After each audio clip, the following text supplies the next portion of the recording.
Another name that has been connected in some mock drafts to the Browns is Skyy Moore. Pro Football Focus ranks Skyy Moore as the best release.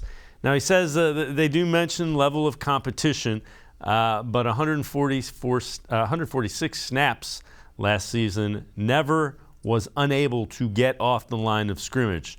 Moore has a little bit more elite thought in the athleticism department as well. He's a guy that the three-cone drill was pretty good at the combine as well.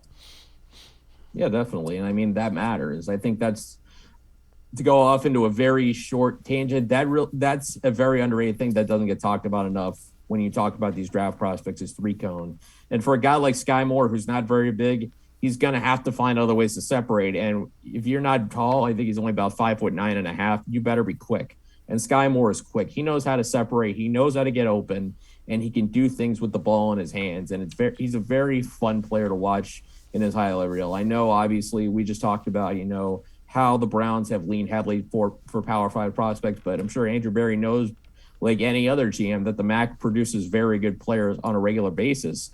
I mean, you look at the Pittsburgh Steelers, they drafted two very good receivers out of the MAC, and Antonio Brown and Deontay Johnson. And that conference has produced some great players, so it's not going to be surprising if Skyy Moore goes out and makes an impact in the NFL. And you talk about, best releases. That's the one thing you need to do as a receiver is create that initial separation and win your one-on-one battles. So it makes it harder for defenses to try and go man up, as we saw teams do against the Browns almost exclusively last year.